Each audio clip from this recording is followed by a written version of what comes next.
Jason, hello. Hi, how are you? Great, good to have you here.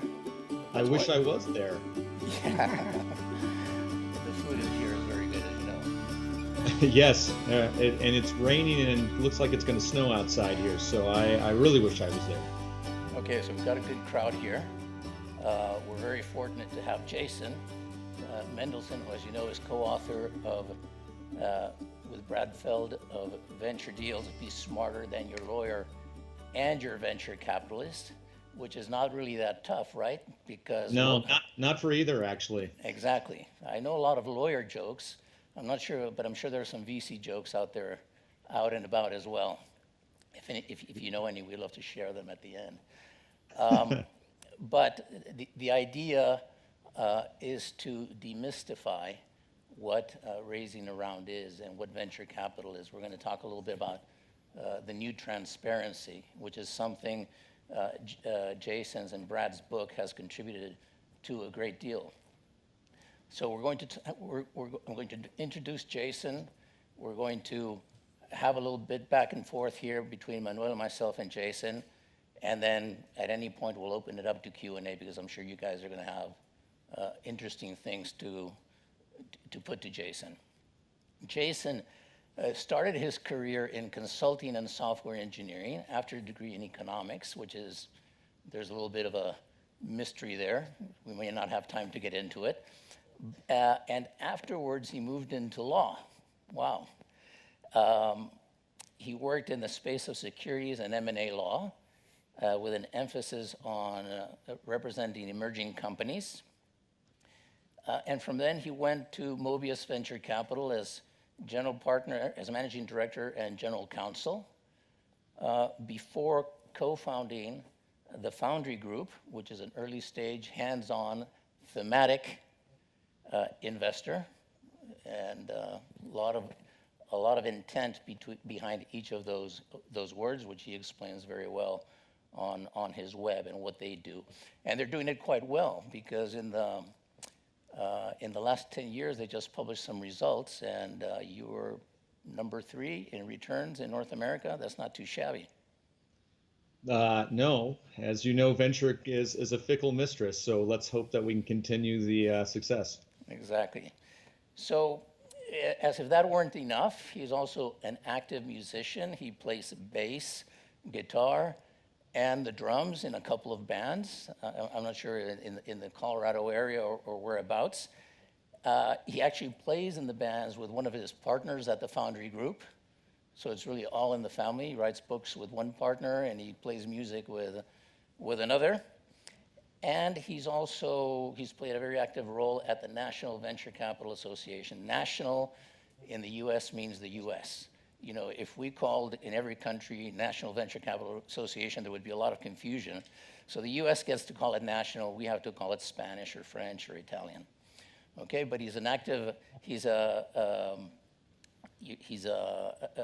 member in the association and an executive board member. So getting into the Q&A, Jason, transparency, there's a lot of transparency in the venture capital industry right now that there wasn't before. It really used to be this sort of opaque mystery or arcane behind the doors kind of thing.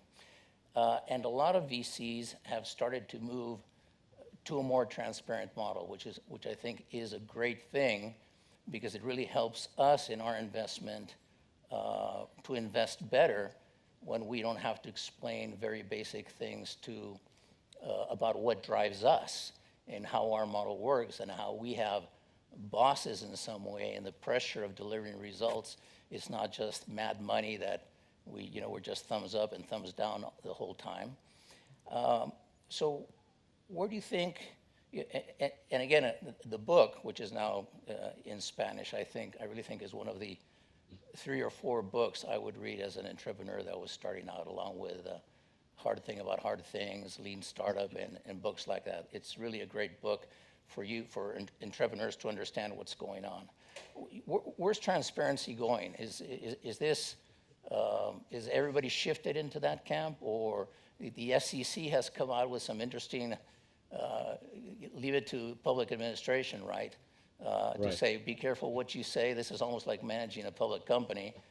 Be careful what you say on your quarterly calls or your press releases, because you might get sued for creating expectations. So where do you see this going in the U.S.? So it's interesting, 20 years ago, there was no transparency. In fact, even 10 years ago, there was very little transparency, which is part of the reason why Brad and I decided to write the book. We wrote the book equal parts to help entrepreneurs, but also to anger and piss off other venture capitalists. We were just so taken aback, as you clearly are, as how black box it was and the games that venture capitalists played with entrepreneurs. It felt wrong. And so you are correct. There has been this march to transparency. By the way, the NVCA, the National Venture Capital Association, the poorly named National Venture Capital Association, published model documents as further trying to move towards transparency. So that's been the good news. The bad news is two things. One, I think a lot of firms say they're transparent or act transparent by generating a lot of content on the web or social media, but are still very opaque in what really drives those firms. Sure, we all have investors and limited partners, but the politics within the firms, the power within the firms, who makes the decisions, when you're talking to a partner at a venture firm, are they really a partner? Can they do anything? A lot of things like that are moving in the wrong direction, I think. Back in my day when I started doing this, 20 years ago, a partner was somebody who could do something. And now a partner could be an associate right out of business school. And I find that pretty maddening, even myself, trying to figure out who am I speaking to, what level they are, what power they have within the firm. Your other point regarding the SEC is well taken. Oh my gosh, this year, 2016, we were forced to register with the SEC for the first time. And we are still trying to get our hands around everything. But they literally, for instance, they have told me I'm not supposed to give talks like this. I'm not supposed to do webinars without getting the questions up front and getting them approved ahead of time. As you can tell, I'm not complying with some of these things. I think it's preposterous, but the SEC is really trying to clamp down on all sorts of public speaking, books, and everything. And for what reason, I don't really know, except that that's how governments work. At least that's how ours is. So I think the entrepreneurs want us to be more transparent. I think there is a wave, but I do think it's being used insincerely by some firms, and I do think the SEC is fighting against it. But hopefully everything continues in that direction, because we can all do better, be more successful, if we just are very honest about what motivates us, what our incentives are, where our incentives are aligned, where they're not. And these are very long relationships, as you know. My average relationship with an entrepreneur is 10 years long. We need to build more than just a superficial relationship. Right. So that puts a couple of more stumbling blocks in front of the entrepreneur, because if they're saying, look, it's obviously better for me to talk to a partner than an associate, because I'm figuring that the partner has more pull with the firm, and it's tougher to get an associate to buy into my project and elevate it, and there are these politics anyway. If partners are really associates, that creates huge problems for the entrepreneur in reaching the VC firm. So I guess it's a necessary question. We all know that the best way to approach a VC firm is through a referral, but there are a lot of people out there that can't get those referrals, that can't figure their way in. So what we want to do is try to give the audience some of the things that they can do to break through. Now, we get a lot of decks, and I'm personally very frustrated because a lot of decks, it seems like the entrepreneur is a little bit embarrassed to tell me where he is as a company or where she is. There's no sort of, these are the milestones I've achieved, so I don't know if they're up and running or they haven't launched. They don't want to give me any metrics. It's this cloak and veil, which really doesn't get them anywhere. So probably like to hear it from you better than from me. And so can you speak to that? Yeah, so I think we're pretty aligned. First of all, we don't have a policy of doing deals with people we know or don't know, but just by chance, so we've been in business now 10 years. About 15% of the companies we invest in, we had no prior relationship and were complete cold call or cold email, no referral at all. Now, that sounds like a lot, and I actually think, as far as venture firms go, that's a very high number. We probably get 10,000 business plans a year, so that's still a very small number. We invest in 10 to 12 things a year out of the 10,000 plans we see, and so maybe 1 to 2 things a year are cold. But you can, in this day and age, with many venture firms, if the entrepreneur is willing to be as strategic about their fundraising as they're strategic about their business, I really believe you can get to most firms. Find out that partner that you like. Find out what their hobbies are. You mentioned I'm a musician. I had a gentleman the other day send me a video of his 4-year-old son playing drums to the police, because I mentioned that I love the police and I grew up listening to them. And here's my 4-year-old playing in the police. Hey, would you be willing to take a meeting with me? Of course I'm going to take that meeting. Wow, how novel. Like, you actually took the time to engage me as a human being. And as you know, our job, and I'm not complaining about this, but our job, 95% of our human interactions are people asking us for things. Mm-hmm. So it's nice when somebody proactively engages me as a non-VC or a human and says, hey, you might find this interesting, and then starts a conversation. So I think, one, be strategic and figure out what firms you want to talk to, which partner that you want to speak to, and engage them uniquely, not buy an email list and a form email. That's not what I'm talking about.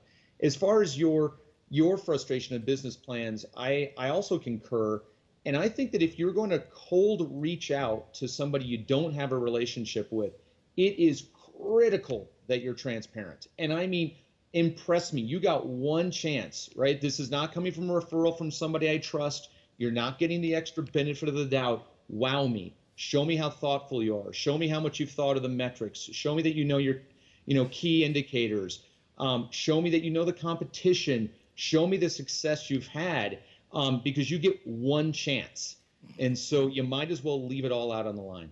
Right. If you get something that looks good, but there are critical components missing, you're probably going to pass. You're not going to say, hey, your metrics are not really telling me the full story. Why don't you give me a complete funnel?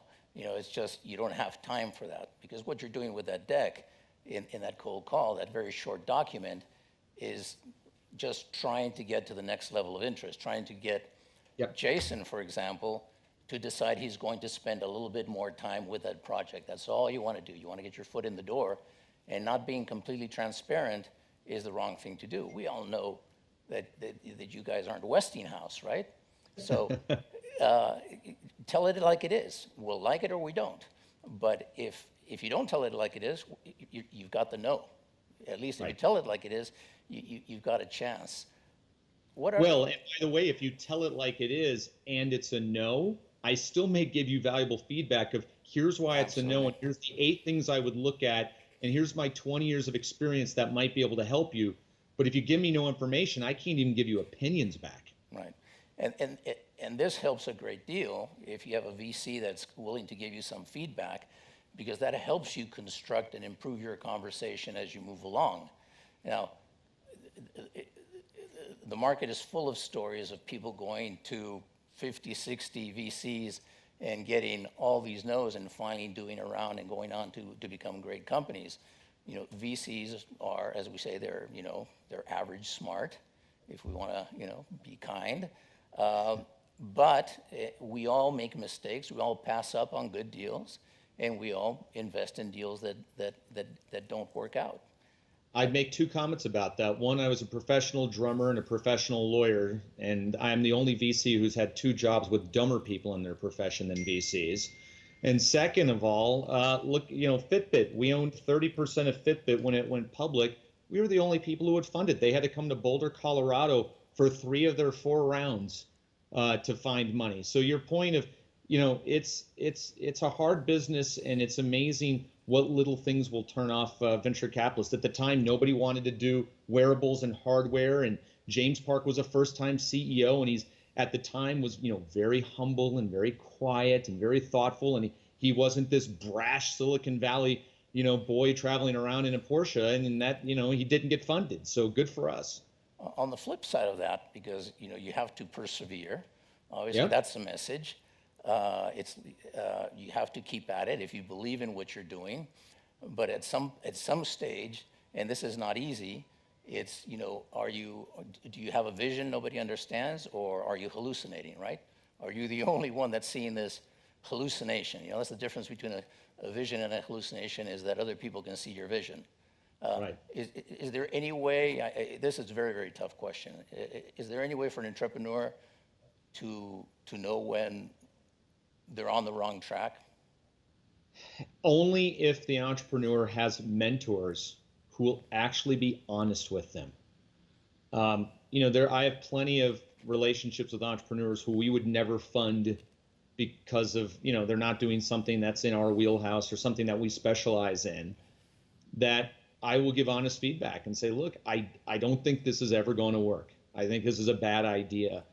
The entrepreneurs who have mentors who will tell them no and give them the hard discussions, those are the ones who, have a real asset to keep them from hallucinating. At the same time, you might agree with this. I'd love to know your thoughts. I'm glad that entrepreneurs hallucinate a bit, because that, unbridled optimism is what allows them to be entrepreneurs, and for folks like you and me to have jobs. Absolutely. No, I mean, if you don't have people out there having, crazy ideas that nobody has thought of before or tried to implement, then, we would move forward as a society, full stop. So we need these people out there. Yep. Sometimes your idea is just a bit too crazy. Timing is very important as well. But in terms of getting back to the rounds, and I want to ask you about VCs as well, but what are the big don'ts for, entrepreneurs do some really stupid things when they're talking to VCs. And I want to talk about the flip side, the bad things VCs do, but what are the biggest mistakes that you think entrepreneurs make when you're in conversations with them or when they're approaching you? I think the biggest, they fall into two categories. One is they're unprepared. They think they're prepared. They've spent a ton of time on their company. They've spent a ton of time thinking about their project and what they're doing, and they've spent no time thinking about the person they're speaking to. They come in and they'll say, so what does your firm invest in? Really? It's on the website. Could you sign this non-disclosure agreement?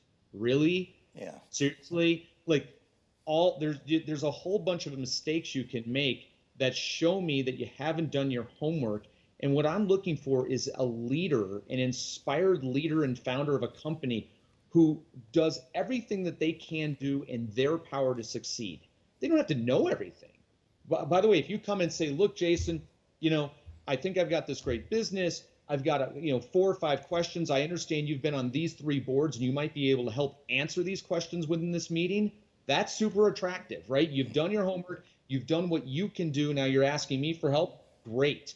But if you just come in and you don't know anything about anything outside of your company, that is an immediate turnoff, an immediate no, not because I have an ego or I'm offended. It's because that's how you're going to be with respect to other areas of your company. And that worries me greatly. So that's the first big mistake. And then the second biggest mistake is overconfidence and arrogance, which I find is a disease today in the Silicon Valley. And it's, creeping to other parts of the United States. And I hope it's not over there. But, this entitlement, sense of entitlement that, I'm entitled to your money and I'm entitled to your time. That's a huge, huge turnoff. Yeah. Somebody smarter than me said, arrogance and intelligence never walk hand in hand. And I'm a firm believer in that. I agree. In terms of a VC, because I can think of a couple things, but I've seen VCs do things that if I were an entrepreneur, of course, with what I know now, would be real red lights for me. Are there some you can share with the audience in terms of in their conversations with VCs that might tell them maybe these guys aren't going to be as nice to me as I would like? So I have seen so much bad VC behavior. That was why, part of the reason why we rewrote the book. I could tell you off-color stories from everything. You wouldn't believe some of the stories, and I'm happy to tell as many stories as you want. I think one of the things that entrepreneurs should keep in mind is that the VC relationship is no different than any other relationship in their life. I always say, think of the first time you meet me as a first date. Do you get this energy that, wow, I'd like to see this person again? Wow, I'd like to spend time with this person. You know, we've all had that first date excitement where time seems to go by super quickly and you're like, oh my gosh, what happened? You should feel that same energy and that same, non-sexual desire with your potential funding partner. If the VC talks over you, doesn't listen, doesn't learn with you, thinks they know more about the company than you do, they're wrong. If for me to say I know as much about any of the companies I'm on the board of or any of the companies I invest in, if I know more than the CEO, then I invested in a bad company. I should fire the CEO or I'm an arrogant jerk. And so let's assume that you go into a meeting first time with the VC, and if they're a know-it-all, that is a horrible, horrible danger red flag for me. Absolutely. I mean, and it works both ways. I mean, we're all, as you said, you spend an average of 10 years with your portfolio companies, and if there's no chemistry, if there's no empathy, if there's no if the hormones aren't flowing, you're going to have a really tough time. You're not going to want to pick up the phone and talk to the CEO because you really don't like them all that well, and vice versa. So it's. I mean, let me ask you what your experience is, but my experience is that being a CEO of a startup is one of the most lonely jobs in the whole world. I mean, who do you talk to? You can talk to the people you work with, but you're still the CEO, and there's still certain things you're going to have to just deal with on your own. And you're going to have some mentors maybe who you can talk to, and that's great. Maybe have a dog that's helpful, but not super helpful. A spouse, maybe, but like in a really great relationship, I'm on your board. You're calling me about all of your worries. You're calling me about things you can't tell anybody else. And we can go grab a beer, or we can empathize, or we can learn. I mean, just yesterday, I had a CEO call me and say, I'm going to tell you something that nobody knows. And I said, okay. And he says, my wife and I are going to need a divorce. And we spoke for an hour, and he's going to come out here next week, and I'm going to take him to dinner, and we're just going to hang out as humans all night, right? No business agenda. This is what a really good relationship can do. It really can be your partner in the business when you need one, a checkbook when you need one, somebody who can say yes or no when you need one, but mostly support you as the entrepreneur. Yeah, that's critical. I agree. It's one of the loneliest jobs in the world. And that's something to look for, too, when you're talking to the VC. As I'm talking about the deal, is that partner willing to talk to me about things as we're going on, not just, I want to talk term sheet.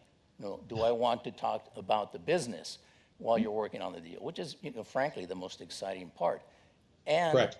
CEOs also don't realize, and we've had this happen, where CEOs don't know that they can call the partner to tell them about the problems.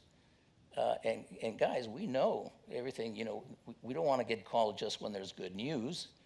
We want to know about the bad news too, right away. Because if there's something, bad news is part of investing in venture capital, and you know that you can help. So the CEO should not be shy about saying, "Oh my God, I can't call up my VC partner because I've got this big problem." Yep, exactly. So there's a lot to talk about, Manuel. I don't know if you want to. Should we open up to Q&A, or you want to ask some questions? Yes, I would say, Jason, that recently there was a very good post from the Bright Roll founder. Okay, company was sold to Yahoo, and he was saying that one of the main tips during his career in order to grow the company was, okay, you are lonely as a founder, as a CEO, but you have to develop a tribal culture sense in your team. I mean, and this kind of balance is not easy. I mean, you are alone as a CEO, but you have to create a very good team in order that if it's 7 p.m. and you have to work the first year until 10 p.m. and you are alone in the office, this is not a good tribal sense. So these characteristics of being alone, creating a very culture of team, tribe, which other characteristics should have the best and most successful startups in your portfolio during your career, where you say, okay, listen, the best companies that not necessarily means that you launch the 2 IPOs you had, okay, that we've seen in our career are the best CEOs have these characteristics, these attributes, which should be? Yeah, so I think that perseverance is obviously very important. That's obvious. You got to be able to grind, right? Every day as a startup CEO, it's a grind. I'd say the same for VCs. Every day is a grind. Every day something is wrong. So emotional stability is important because you can't get too high on the highs and too lows on the lows. But also, you need to celebrate your wins. Like the teams that have persevered and grinded and have been resilient, but know when to take a step back and celebrate their wins, but not take it too much and get back to work. It's sort of like a sports team, right? You grind, you play the match, you win the match, you celebrate, but you get back to work the next day. That culture is very, very good, and that's a culture that is inspiring. Colin Powell, the old U.S. general, has a great quote. He says, you can't motivate people. You can only inspire them. Like motivation is just the bad word. It has to be a step higher. You need to inspire them. And teams that are inspired by each other and that want to work for each other, those are the ones that succeed. And all these things like respect and courtesy and all those things, to me, those are things that come out of being inspired by one another and persevering and grinding and celebrating and really creating a sense of ownership. And those are the cultures that work well. There are exceptions. Steve Jobs is a huge exception at Apple. That was not the culture there. They succeeded because of Steve and some other people. But in general, if you look at our companies that succeeded, they've all had a very similar culture. Okay. Well, we've got some more stuff about the market we'd like to talk about, but I think before talking about market tendencies, it might be interesting to get some Q&A. I know we have a lot of entrepreneurs in the audience and some investors, but we've got some microphones, and maybe you can take some questions, Jason? I'm happy to do whatever you want. Great. So are there some mics around? Microphones, there's a question over there. And while the microphone's being passed over there, I have to say that of all of the telecommunication conferences I've done, the sound quality and picture quality here is perfect. I really do feel like I'm there. I thank you to who's ever running the technical part of this. You're doing a wonderful job. Thank you. Well, it's the Telefonica guys. Telefonica is a small company over here. Yeah, and I know they're one of the sponsors, but I'll tell you, I've never had one quite this good. So my hat's off to you. Yeah, and it's Skype, which is it's a peer-to-peer, so it's even more impressive. So correct. Yeah, can you just tell us your name and who you are, just to get perspective? Hello, my name is Herrero. I'm a founder of a startup here in Spain. My background comes basically in international commerce, and for 6 years I worked for a Silicon Valley startup in climate change, which around the 1998, so it was a good experience, roller coaster experience. Yes. I was managing the CE operations of EMEA, so some of the lessons that I learned in fundraising, and then learning and getting prepared. You were saying that you hope that you don't see in Spain the arrogance and intelligence, which our colleague here said don't go hand in hand. What I see in Spain is the country. There's a little bit of Stockholm syndrome around entrepreneurs. I've done a couple of courses with a business school here in Madrid, financed by our local government, and I've met fantastic young entrepreneurs with great ideas. But they have a feeling when they go out fundraising or with an accelerator that, they're like, oh, I'm asking for money, so I really feel bad about it. So I think there's a gap in being prepared. Being prepared is so important. When I speak to entrepreneurs, I say the process of raising funds is not just sending an email, getting your foot in the door. It's building a relationship, because a CEO has to always be raising funds, unfortunately. And the earlier you start, because you may meet someone like you who in that moment there may not be a fit, but you may have a connection somewhere down the line. So I think the book that you've published is something that could be very helpful. Then when we get into markets, I would also like to know your opinion on how this issue on valuations and how they're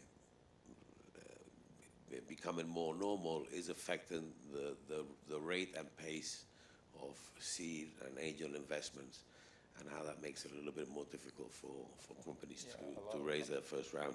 A lot of interesting changes in over the last year in terms of valuations and availability of money. You might want to talk about. I think that's your question. Your question at the end. Yeah. Yes. Okay. Hello. So, Yeah. I'll address your first comment, and then I'll address your question. So your first comment about a little bit of Stockholm syndrome. It sounds similar to where I grew up, which was Detroit, Michigan. Detroit is actually, was the innovation capital of the United States 200 years ago. And for those of you who don't know, it's there were 2.8 million people in Detroit when I was born, and now there's under 700,000. There's no American city that has experienced what Detroit has. But out of the ashes is a venture capital and an entrepreneur scene that is taking foot in the some of the ruins and the remnants of the auto industry. And there are many similarities that you could learn. They too do not have the culture of having the confidence in going out and asking for money or building these relationships. They're every bit as good of company leaders and company idea builders, but they need to have some successes and realize it's okay to be pushy and go network and get out there and really grind away. So you might be able to find some interesting analogs between your city and even cities in the US. As far as your last question, as far as the valuations and availability of capital, it's a really strange time here. So I've been through two major cycles. I got into the business in 1997 and then switched over to the venture capital world full time in 2000. And I like to say it was kind of like going to a party after the beer ran out and the cops arrived for the noise violation. I got there right at the worst time. So I've been through that bust cycle. And I was through another bust cycle in 2008. And here we are in 2016, and nobody really knows what's going on. What we know is this, that the first two bust cycles and this one, if this is a bust cycle, I don't know. But the first thing that happened is the availability of debt goes away first. So what we noticed probably a year and a half ago was that the banks were starting to make more egregious and harsher terms for our companies, which was sort of a red flag, like what are they seeing? And this is despite interest rates being an all-time historical low worldwide. And next, what you saw was the public markets. Although it's very ironic, our stock market, the New York Stock Exchange and NASDAQ are all-time highs or near all-time highs, yet companies can't get public. Fitbit, one of our companies, went public, and it was amazing to see what happened to the stock. They would blow away and absolutely succeed on their quarterly numbers, but then the street would be like, but you didn't blow them enough, and then the stock would get hammered. And all of these things have caused, the first thing that happened was all the late stage and all the growth companies, those valuations were compressed. And then now it is finally cycled through all the way down to the Series A rounds and Series Seed rounds, which is where we are now. There's two types of venture capitalists. There's the ones who've been through cycles like me, who are very excited that the valuations have come down, because from a selfish standpoint, I can buy more of the company with the same amount of capital investment. But there's also half of the venture capitalists that are just on the sidelines. They're not doing anything right now. So in aggregate, there's less capital available in the US for seed and Series A. But those of us who've been around a while, you can't time these companies. Like, I invest in a company today, it may exit 7, 8, 9, 10 years from now. Just because the markets are bad today, that's irrelevant about my investment today. So I find it, ironic and stupid that many VCs have gotten cold feet, but you're correct. Valuations have come down. The money, there's a lot more cautiousness, especially in the middle rounds. Series B, Series C, Series D rounds, very, very difficult to get raised right now. And this is a cycle, and this industry is defined by cycles. So, it'll get better at some point, but right now it's challenging. I think, hello? Yes? I think a good lesson for entrepreneurs here is that all parts of the economy have cycles, and VC is no different, because right here in Spain, we're still in that price inflation period, and I think a lot of entrepreneurs think this is just a straight arrow up, but things can change, and things can change quickly. And I think one of the things I learned from that I never knew is that interest rates actually really affect VC. If you look at South America, they had they were on fire with venture capital, and then the interest rates spiked, and all the investors said, you know what, I'm just going to invest in debt. I'm not going to invest in startups anymore. Yeah. If interest rates spike up, what would we, and it's funny, I've been studying this a little bit. If interest rates spike in any particular geography, that's really, really bad for venture capital. Absolutely. Jason, one question. Do you think that all the founders and venture capital and existing investors in the company are ready to down round the valuation of the company on paper? And in reality, I mean, there can be a pressure from either the founder or either the existing VC in order to not to go down round the valuation, and you can maybe lose your life in this pressure. So down rounds are interesting. I don't get concerned about them, frankly. If a company needs money and they can raise money, and that's the valuation they can raise at, then it's better than going out of business, right? I mean, the number one job of the CEO is to not run out of money. So, down rounds have this horrible mythology around them, but I've seen plenty of companies survive them and thrive. And by the way, most reputable VC firms on a down round are still going to try to take care of the management team with options and making sure that they're still incentivized to work. I mean, after all, the entrepreneurs are the ones who are making things happen, not us. But there's still a whole, there's a hangover about it. There's firms, venture firms that I know that, will not invest in a down round because they think it looks bad. Okay, does it look better for the company going out of business? Or if it's a great investment, you can't tell your investors, hey, we got this great deal on a down round. I've never understood that. I always tease that when I'm done with Foundry Group, I'm going to start a venture firm which just does down rounds, not punitive or scavenger, but it isn't scared to do complicated deals to help companies out. But it happens, but I'll tell you, I have not seen a lot lately. I've seen a lot of companies just go out of business because they're not able to get a valuation that's even lower. Mm-hmm. Some more questions out there. Wait a minute. Let's see if there's anybody else. And we'll get back to you. There's a...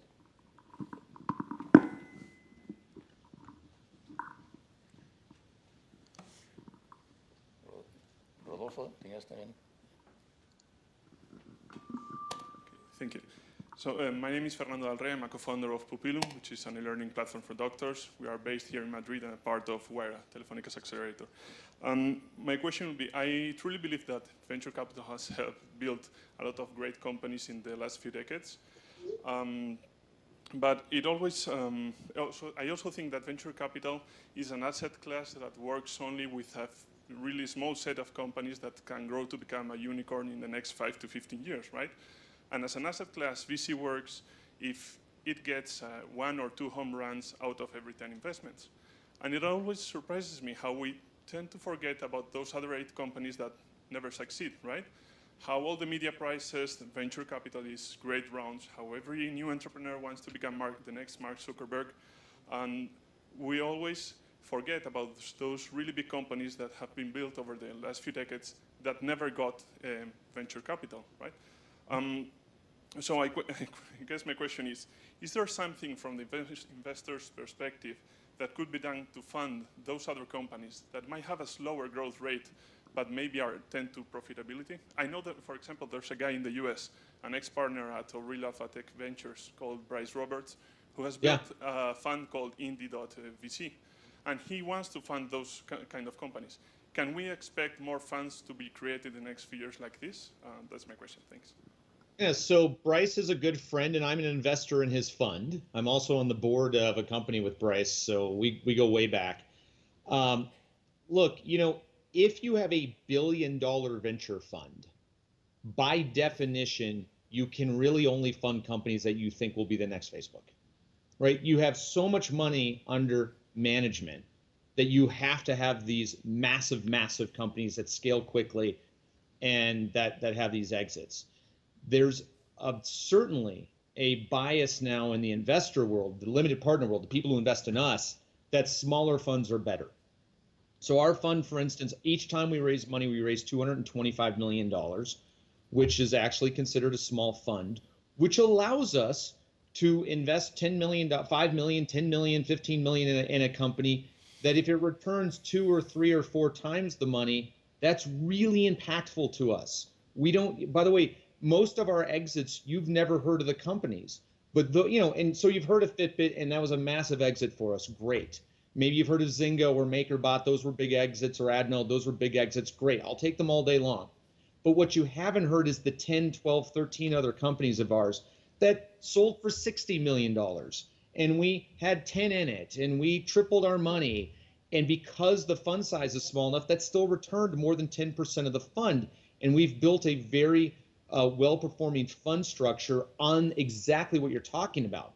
What Bryce is doing and others that have even smaller funds is they're betting that they can get, meaningful ownership stakes by being the first money in these companies, these under-the-radar companies which could be in non-traditional geographies, grow a little slower, get bought for numbers that won't show up in TechCrunch, but still make a very valuable return for their funds. So I'm with you that there, I guess I disagree with you that the venture capital model always works like you need a Facebook. I think there's different models. There's multi-billion-dollar funds that's the traditional model, and that's what they have to do.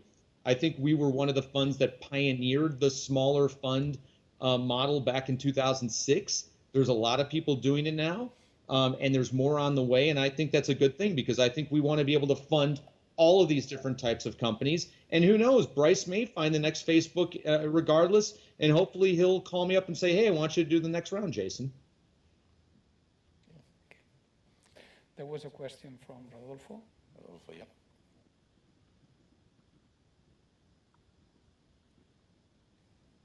Down here, down here. Hi, Jason.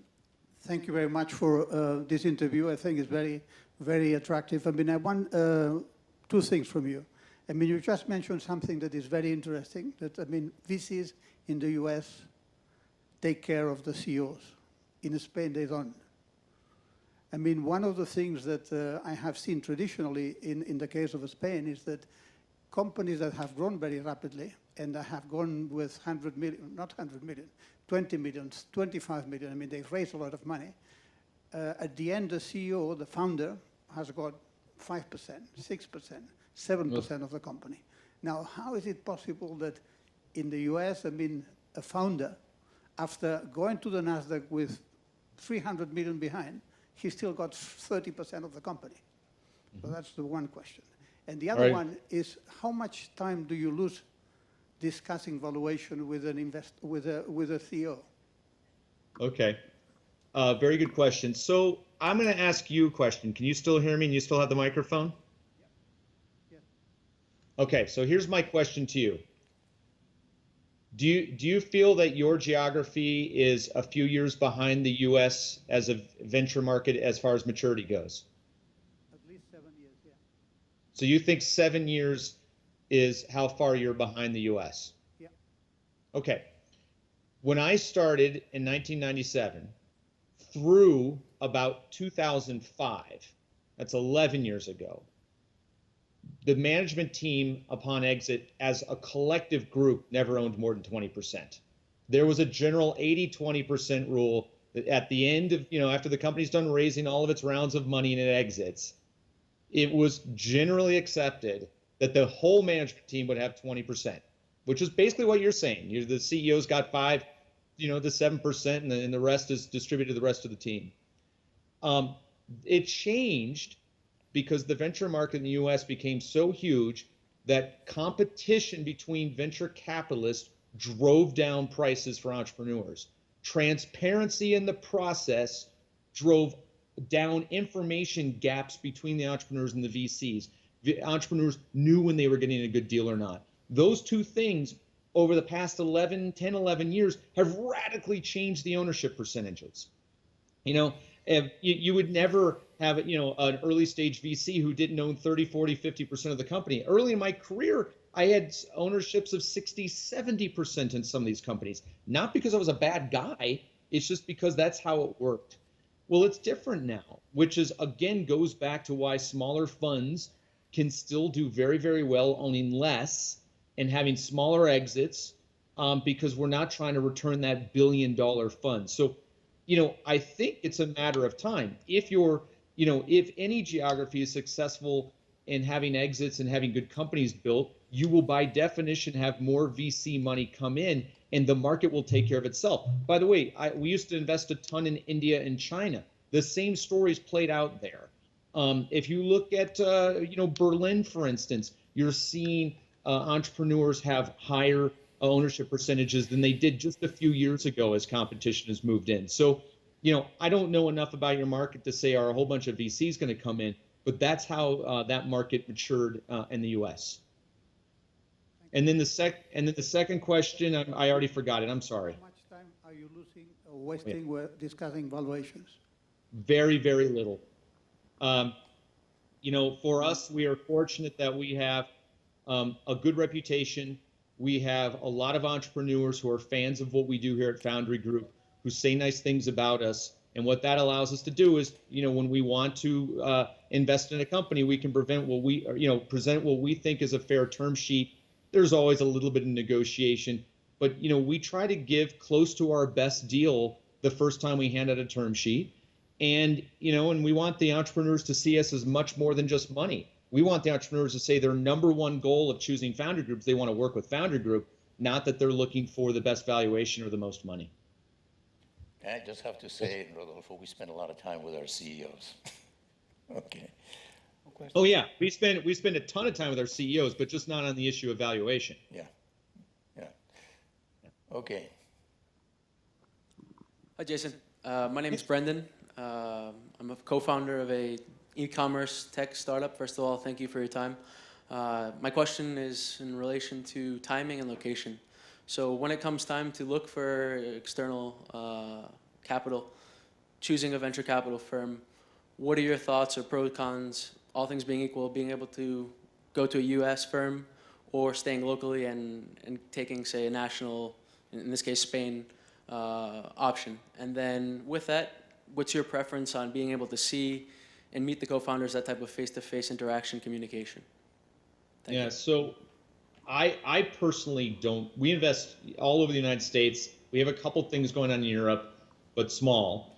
I personally think that the old model of you need to have a local venture capitalist next door who can come torture you once a week and spend a bunch of time in your office, I think that model's broken. That was the traditional Silicon Valley model where the VC would literally drop in unannounced at the company and freak everybody out. That being said, if you're, like for instance, I'm in Boulder, so I'm in Boulder, Colorado, so I'm in a non-traditional venture market. I think that the companies that are here, which sometimes can be started with first-time entrepreneurs, less sophisticated people who haven't built 8 companies. It's nice to have somebody local. I mean, in a perfect world, you want somebody who's local that you love, that is going to have that daily relationship or weekly relationship that you can call, that you meet and have coffee or a beer, and then you'll have somebody who's from somewhere else who can give you a very different perspective that they've seen from different geographies, because I think all geographies can learn from one another. So in a perfect world, you have both. I don't think it's critical that you have somebody local. That can be good or bad. If you love them, it's great. But if you don't, oh my God, they're going to annoy the hell out of you. But we, more than 2/3 of our companies are not drivable. Like we have to get on airplanes to visit more than 2/3 of our companies. So I don't find that to be a problem. But wouldn't you say to that, Jason, that it's much harder to do a seed round? Say a company needs $500,000 and it's in Italy and Spain or France. The fact is that it's very hard to invest from across the world. You know, if you're talking about later rounds. It depends what your model is. I think you're right. From the entrepreneur standpoint, it is harder to raise a seed round from non-local sources. A lot of seed investors like to do everything local. That's part of what they do for the community. Many seed investors don't ever expect to make a profit. They're just hoping to get their money back. You know, and they're aggregate investors. I think Jeff Clavier from Softtech, he has this speech which is great. He says, so you're thinking about becoming a seed investor or an angel investor, just assume you'll lose all your money. And he says, if you're still sitting here, I'll tell you how to do it.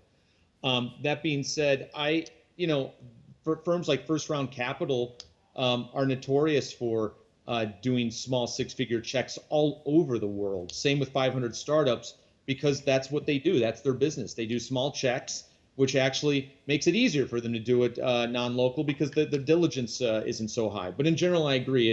In general, it's harder, but there are exceptions.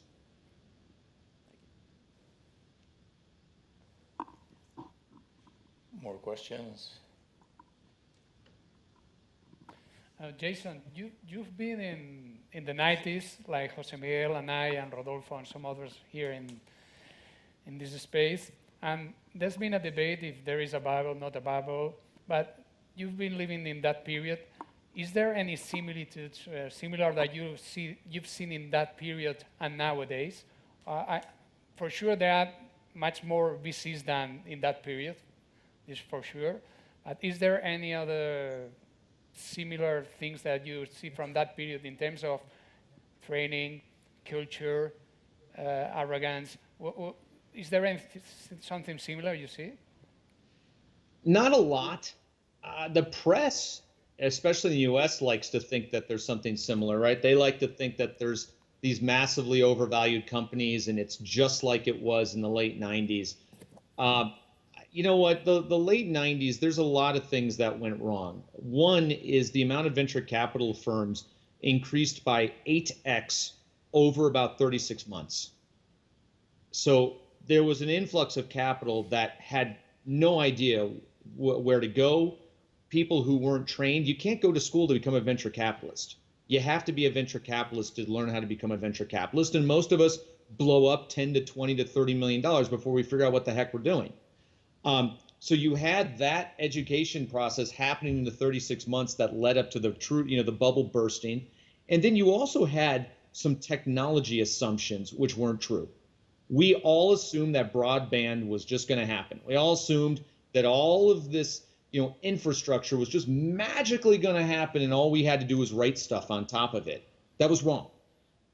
The other thing that's very, very different is the cost of starting a company back then was 5 to 10 times greater than it is now. There were no, you know, $100,000, $500,000 seed rounds that a company could use to get anywhere. It was taking $2 to $3 million just to launch a website.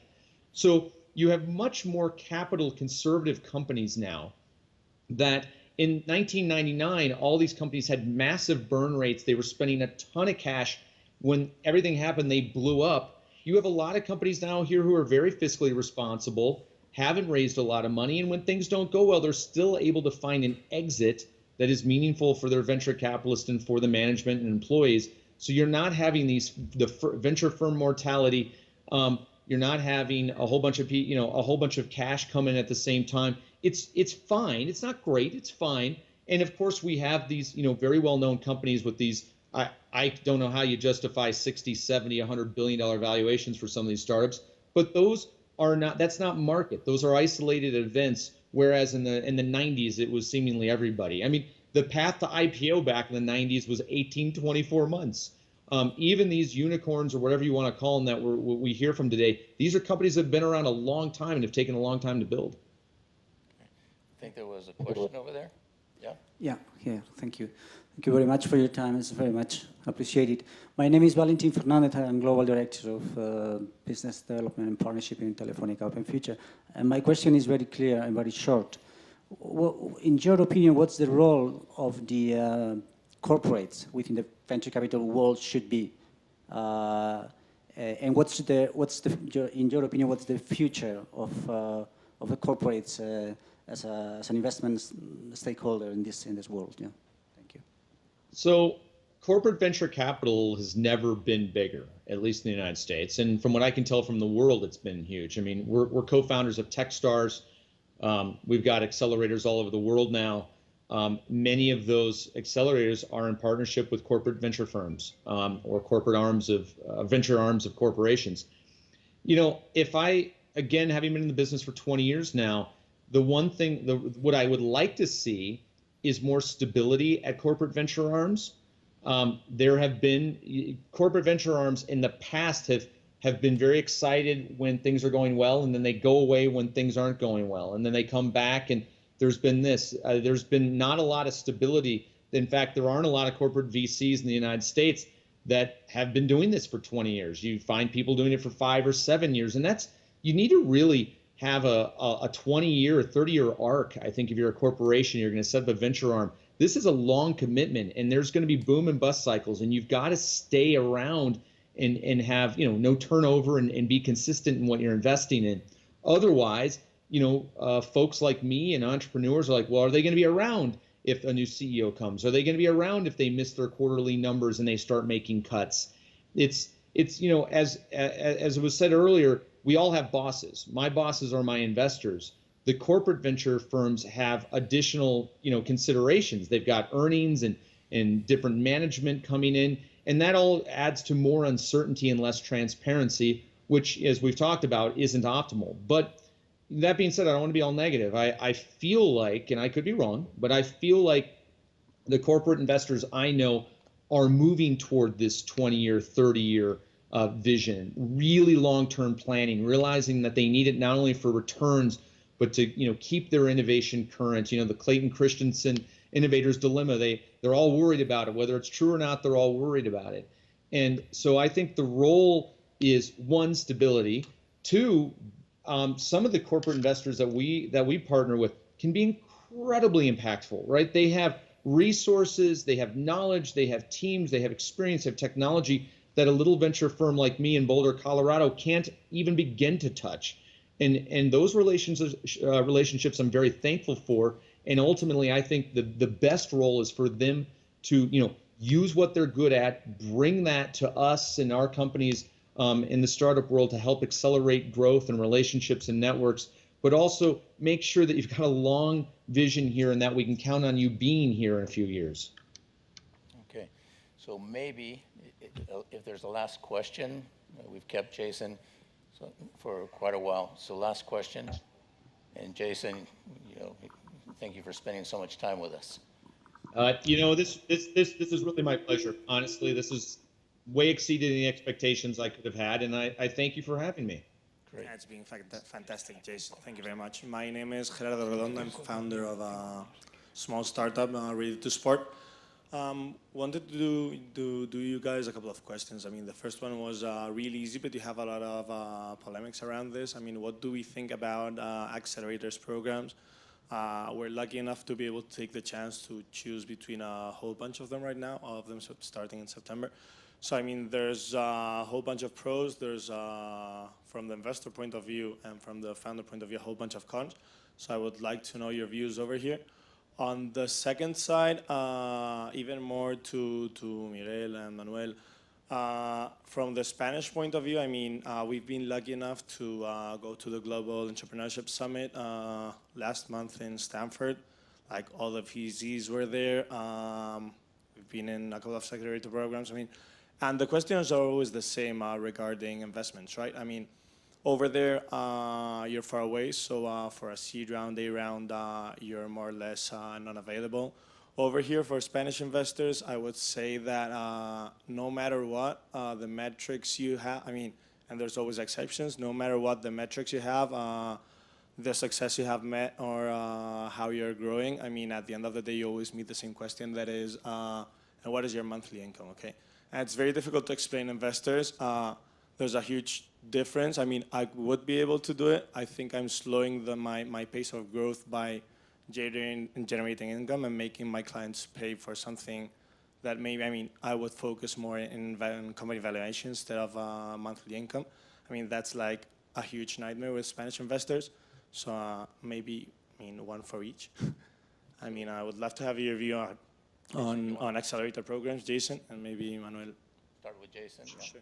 All right, so I unambiguously love accelerators, period, no but. Love accelerators. Yeah, there's some bad ones, whatever, there's bad of everything. But reputable accelerators have become the absolute startup venture engine in many geographies which previously didn't have venture activity.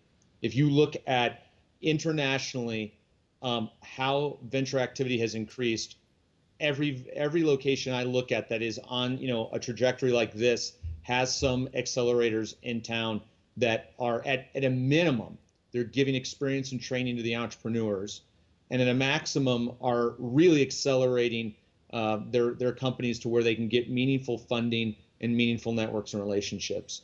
And so if you've been you said you've been accepted to some, do your homework, figure out what their track record is, ask them what, how much money their alumni have raised and how their mentor networks work, and, do your diligence. But, from a venture standpoint, from a personal standpoint, I love them. From a venture standpoint, I love them because they take away a lot of risk, right? Now, instead of me having to be that first money in, you can raise a little bit of money, have some time. If it's an accelerator I trust, I can probably go talk to the people who work at the accelerator and say, hey, what do you think of these folks? What do you think of the idea? How were they for the 3 months? How fast did they innovate? How much did they listen? Are they arrogant? They're going to see you in a lot of different lights. And for me, it takes a lot of guesswork out of the equation when I'm going to do a financing. So can I answer the second part of your question? Yeah. So I agree. Accelerators, I don't know any VC that doesn't love accelerators because they're taking some of the risk out of the equation and doing some of the hard lifting at the beginning. Investing in Europe, and this is not just Spain, maybe it's especially Spain, is different from investing in the US.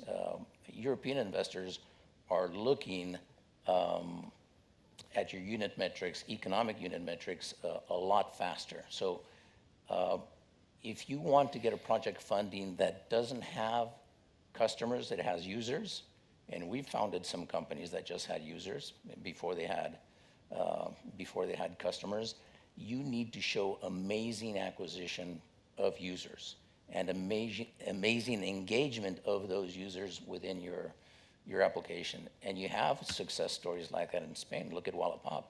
Wallapop doesn't have a single euro of revenue. Waze just did a round, and they've got a couple million users, and they haven't figured out how to monetize yet. So it's harder here. And if you think it's going to take you longer to get to monetization, accelerators are great because they're there to help you prove out the metrics that will let us see that glimmer of something that allows us to take the next leap of faith and bet some money. So it's tough, but it's not impossible by any means. I agree. And by the way, your observations about Europe being more metrics driven immediately is the exact same comment I have in the heart of the United States. As soon as you get off the coasts, off the east or west coast of the United States, the venture firms and the seed investors and the angels in the middle of the country act exactly the same way. It's more conservative money. Yep, correct. Manuel? Yeah, Jason, you said before that you spent few time in valuations, but in terms of terms, where do you spend more time and where is more difficult to understand to the founders? Okay. And which is very well explained in your book, by the way. Yeah, so here's the irony. The guy who wrote the book about term sheets and how to be smarter than your lawyer and venture capitalist, I don't send out term sheets anymore. We just posted our term sheet on our website and said, here are the terms. We'll give every company the same terms. Simple, preferred, like just plain vanilla terms. The only thing I'm negotiating now are valuation, option pool size, and what the board looks like. Those are the only three terms I negotiate anymore. And, what I've found is over 20 years, the vanilla terms don't matter to me. Like if the company's a massive hit, everybody wins. And if the company goes to zero or isn't, which is more than 50% of the time, why waste time on terms? And all those middle cases are usually getting renegotiated at the time of exit anyway. So, you know, it kind of became, what are we doing? So, you know, I realize the irony of this, but those are really the only things I'm paying attention to. Excellent. So, anything else, Manuel? Any burning questions before we let Jason go? Jason, it's been great having you. Thank you Real very much. pleasure. I'm sure everybody Thanks. got a lot out of having you here today. Thank you very much for your time. Thank you. Thank you. Good luck to everybody with your companies and your investments and everything else, and good luck to Spain. And I hope you guys, you know, events like this are amazing. I hope you guys realize that you know, geography is bigger than your company. The reason why Boulder, Colorado, with 100,000 people, is the 5th largest venture center in the United States is because everybody at Boulder knows we need to work to make Boulder a better place. It's not about any particular person or any particular company. I hope you guys do the same. Continued success, and if I can ever be helpful, you know where to find me. So thank you very much. Thanks Thank you, much. Jason. Thank you, Jason. Bye-bye.